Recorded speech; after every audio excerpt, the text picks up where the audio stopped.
This recording is for 3.5, 0 and negative exponents. Here at the beginning on the first screen, you can see that we have 4 to the third over 4 to the third.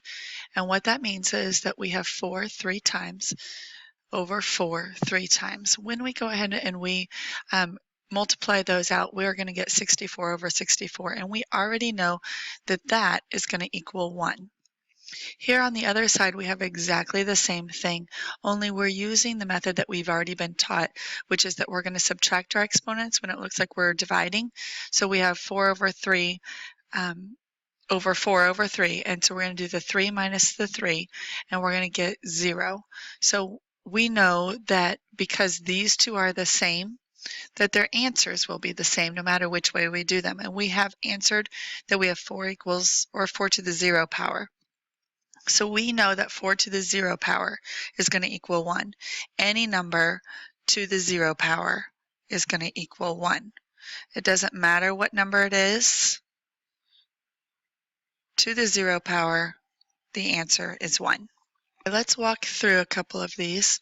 We're going to take our number base and we're going to go ahead and divide those. 18 divided by 18 is 1. And then I have x to the 20th over x to the 20th. We're going to subtract those exponents and we're going to get x to the 0 power because 20 minus 20 is 0. And anything to the 0 power is 1. So I have 1 times 1, so my answer is 1. On the second one, we have w to the 8 over w to the 8. We're going to subtract those exponents. So we have 8 minus 8, which is 0.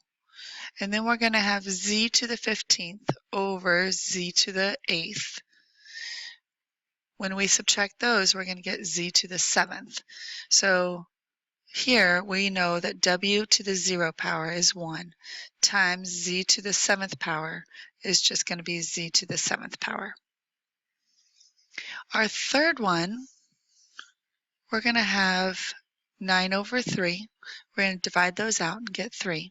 We're going to have x to the 5th over x squared. We're going to have x to the 3rd when we subtract those out. And we have y to the 12th over y to the 12th. When we subtract those out, we're going to have y to the 0 power, which is the same thing as 1. Any number times 1 is just that other number. So we're going to have 3 x to the 3rd as our answer. This last one, they're trying to trick us a little bit. We have 5 and then we have times x to the 0 power. Well, x to the 0 power is 1, so we have 5 times 1, which is 5. Go ahead and work this one through on your own. Pause it, see if you get the right answer. Okay, now that you're back, we're going to go ahead and look at it. Any number to the 0 power is just that number. I'm sorry, any number to the 0 power is 1. So our answer here is 1. For this second part, we are going to simplify the expression 8 to the 3rd over 8 to the 5th. What they have done here at the beginning is they have put 3 8s on top of 5 8s, and then they've just canceled out the ones that would cancel. So an 8 divided by an 8 is 1. 8 divided by 8 is 1. 8 divided by 8 is 1. So that just leaves us 2 8s on the bottom. So 8 times 8 is 8 squared. And all that we have left on the top is 1 times 1 times 1, which is just 1. The other side, we have 8 over 3 over 8 over 5, or 8 to the 5th power. So we're going to subtract those exponents just like we've been shown to do, and this time we equal a negative 2. So we are seeing that anytime that you have a negative exponent, that you're going to take and you're going to drop that down to the bottom part of your fraction and it will become a positive exponent. Let's go ahead and take a look at some examples. For the first one, we have 2 to the 8th minus 2 to the 11th. And we want to write them with a positive exponent. So I'm going to say 8 minus 11 is going to be 3. And it's going to be a negative 3, so 2 to the negative 3rd. Using that rule, we're going to put a 1 over the top, and then we're going to take the 2 to the 3rd power and put it on the bottom. This next one, we have 100 times b to the 50th over 200 times b to the 75th. We're going to go ahead and cancel out what we can over here. So 100 divided by 200 is just a half. And then we're going to have b, 50 minus 75 is b to the negative 25th. And we have this 1/2 that we're going to multiply it by. This b to the negative 25, that means that we have 50 b's on top right here and 75 b's on bottom. So when we are done, we're going to land with 25 b's still on bottom. And then we also have the 2 left from the 1/2 right here. So we have 1 over 2b to the 25th. Okay, let's try another one. We have a to the negative 3rd over a to the 5th. A to the negative 3rd minus 5 is going to be a to the negative 8. I have b to the 7th over b squared. So 7 minus 2 is b to the 5th power. And then I have c to the 5th power over c to the 7th power. When I subtract 5 minus 7, I'm going to get c to the negative 2. The exponents that are positive, we're going to leave on the top. Exponents that are negative are going to move to the bottom, and they're going to become positive on the bottom. So we have b to the 5th power over a to the 8th times c to the 2nd power. Okay, on our last one,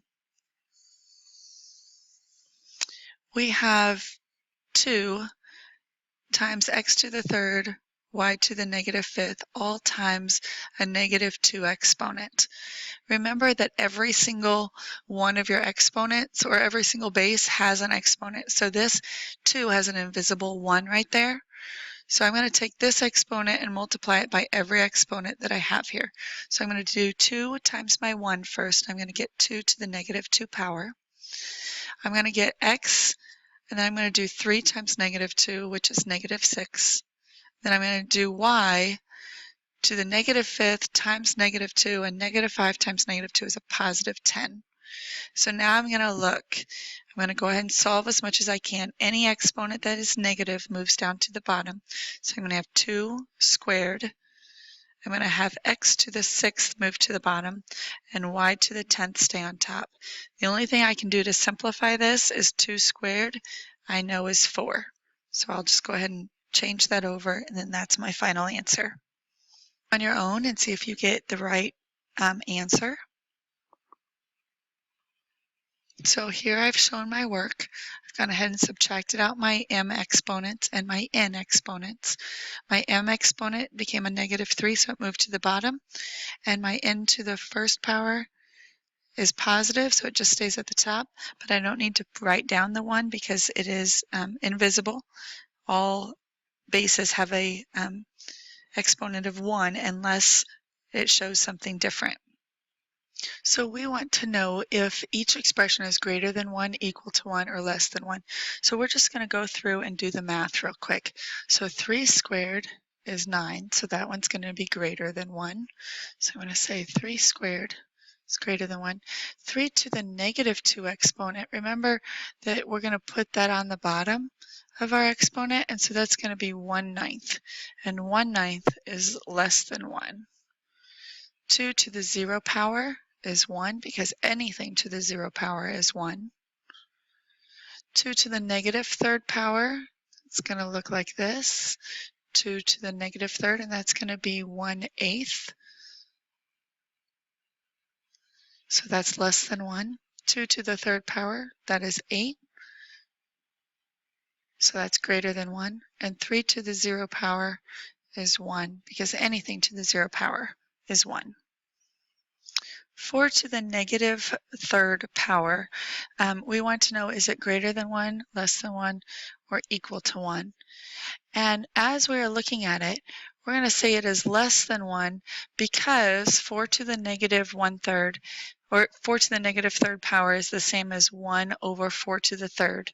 And 4 to the 3rd moves down to the bottom right here. So we have 4 times 4 down there. And so that is 1 over 64, which means that we've cut something into 64 pieces, and we only get one of them, which is a lot less than if we were to get the whole thing. So 1/64 is less than. Okay, I hope you understand, and make sure that you ask any questions that you need to. Thank you.